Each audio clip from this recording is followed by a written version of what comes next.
Welcome back to my new video. आजचा हा new video माझा प्रेग्नन्सी स्किन केअर रुटीनवर रिलेटेड राहणार आहे। याआधी मी एक व्हिडिओ माझ्या चॅनलवर पोस्ट केला आहे, जर तुम्ही तो बघितला नसेल तर प्लीज माझ्या चॅनलला सबस्क्राईब करा आणि तो व्हिडिओ जाऊन नक्की बघा।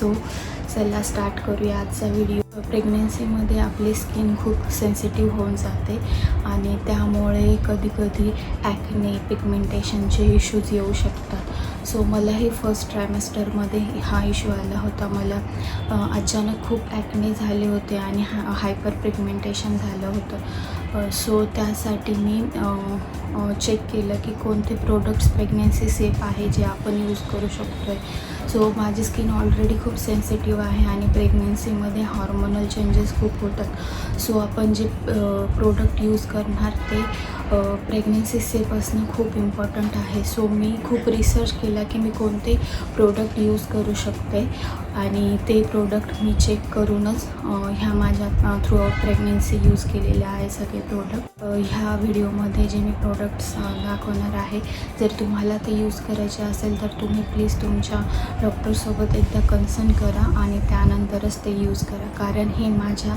स्किनला सूट झालेले आहेत। सो त्यामुळे मी ते यूज केले।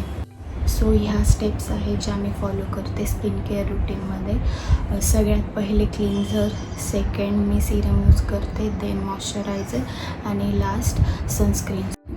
क्लिन्झिंगसाठी मी हा फेस वॉश यूज करते रेविफायचा। ॲक्च्युली हा मला माझ्या डर्मेटॉलॉजिस्टनी रिकमेंड केला होता। ॲक्च्युली माझी स्किन सेन्सिटिव्ह असल्यामुळे मला खूप जास्त इश्यू प्रेग्नन्सीच्या आधी पण होता मला थोडंसं इन्फेक्शन पण झालं होतं स्किनवर। सो तेव्हा मी डर्मेटॉलॉजिस्टला व्हिजिट केलं होतं, तेव्हा तिने मला हा फेस वॉश यूज करायला सांगितलं होतं। तर तेव्हापासून मी हाच यूज करते, कारण हा प्रेग्नन्सी सेफ आहे। यामध्ये जे पण इन्ग्रेडियंट आहे ते सगळे आपण प्रेग्नन्सीमध्ये यूज करू शकतो आहे। सो यामध्ये पॅराबेन फ्री आहे, परत यामध्ये रेटिनॉल नाही आहे आणि मेन म्हणजे ह्याच्यात ग्लिसरीन आहे, जे की आपली स्किन हायड्रेट ठेवायला मदत होते। सो त्यामुळे मी हा फेस वॉश यूज करते। मी सकाळी आणि संध्याकाळी 2 टाईम हा फेस वॉश यूज करते। सो सेकंड स्टेप आहे सिरम। हे सिरम मी यूज करते, हे आहे डॉक्टर शेटचं नायसिनामाइड सिरम। फर्स्ट ट्रायमेस्टरमध्ये खूप ॲक्ने आणि पिगमेंटेशन झालं होतं, त्याचे मार्क्स खूप आले होते। मी माझं आधीचे फोटो पण अपलोड करेल जेव्हा फर्स्ट ट्रायमेस्टरमध्ये जेव्हा मला ॲक्ने आणि त्याचे मार्क्स आले होते। सो जेव्हा मी रिसर्च करत होते की कोणतं सिरम मी यूज करू शकते, तर तेव्हा मी हे सिरम बघितलं। यामध्ये पॅराबेन नाही, रेटिनॉल नाही आणि यामध्ये इम्पॉर्टंट की इन्ग्रेडियंट जो आहे तो नायसिनामाइड आहे, जो की पिगमेंटेशनसाठी खूप हेल्पफुल आहे। म्हणजे जे मला पिगमेंटेशन झालं होतं तर ते रिड्यूस करण्यासाठी ह्या सिरमची खूप हेल्प झाली आहे। परत ह्या सिरममुळे जर तुमचे काही ओपन पोर्स असतील तर ते रिड्यूस व्हायलासुद्धा हेल्प होते। जी पण अनइव्हन स्किन टोन झालेला असतो आपला प्रेग्नन्सीमध्ये, तो रिड्यूस होण्यासाठी हे सिरम मला तरी खूप हेल्पफुल होतं। सो मी हे तेव्हापासून यूज करते आणि आता पण मी हे कंटिन्यू यूज करत आहे। सो थर्ड स्टेप आहे मॉइश्चरायझर। मी हे लेमॉइसचं पीच मॉइश्चरायझर यूज करते। अगेन मला हे त्या डर्मेटॉलॉजिस्टनीच रिकमेंड केलं होतं। जसं की मी ऑलरेडी मेन्शन केलं, माझी स्किन खूप जास्त सेन्सिटिव्ह आहे। सो जितके जास्त इन्ग्रेडियंट्स आपण असलेलं मॉइश्चरायझर किंवा प्रोडक्ट आपण यूज केले तर ते स्किनसाठी हार्मफुल पण असतात आणि मला सूट होत नाही जास्त केमिकल असलेले प्रोडक्ट यूज केले तर।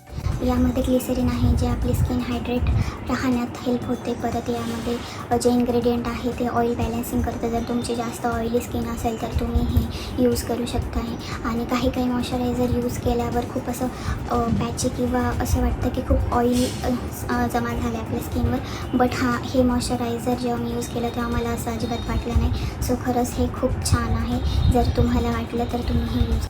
सो फोर्थ स्टेप आहे सनस्क्रीन। मी लाशेडची सनस्क्रीन यूज करते। जसं की मी म्हटलं होतं, मला पिगमेंटेशन झालं होतं।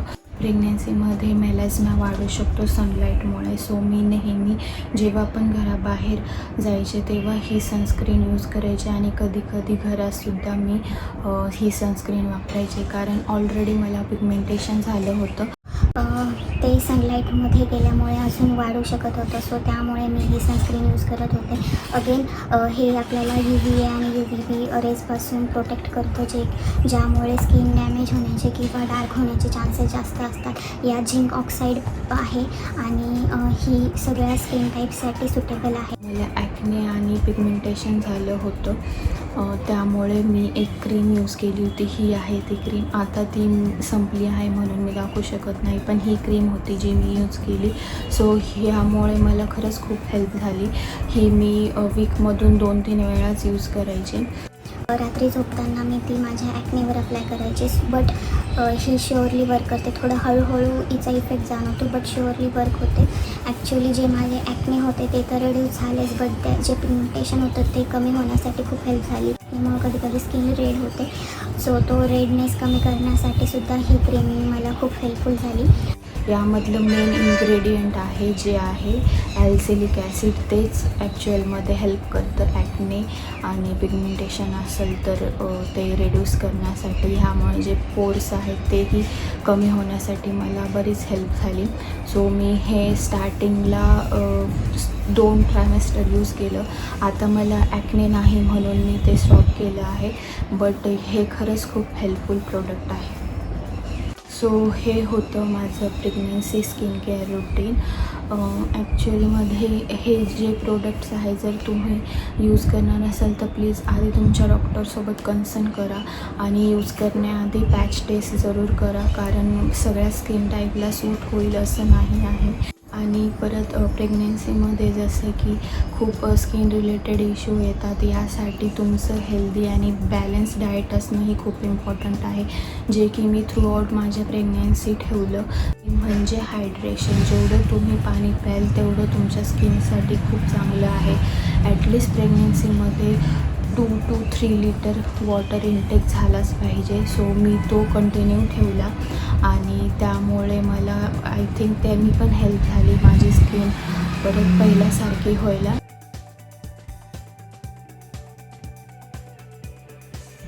जे पण प्रोडक्ट तुम्ही यूज कराल प्लीज प्लीज प्लीज आधी चेक करा की ते प्रेग्नन्सी सेफ आहे की नाही. काही प्रोडक्ट्स हार्मफुल असू शकतात. सो इन्ग्रेडियंट्स रीड करूनच प्रोडक्ट यूज करा. सो इथे काही हे इन्ग्रेडियंट्स आहे जे प्रेग्नन्सीमध्ये हार्मफुल आहेत. So please don't use those product. So जेव्हा पण तुम्ही कोणतं प्रोडक्ट घेशाल सो तेव्हा चेक करा की हे इन्ग्रेडियंट्स त्यात मेन्शन आहे की नाही. जर असेल तरच ते घ्या आणि यूज करा. सो असं होतं माझं प्रेग्नेन्सी स्किन केअर रुटीन. जर तुम्हाला आजचा हा व्हिडिओ आवडला असेल तर please do like, share and subscribe to my channel. Thanks for watching. पुन्हा भेटूया नवीन व्हिडिओसोबत.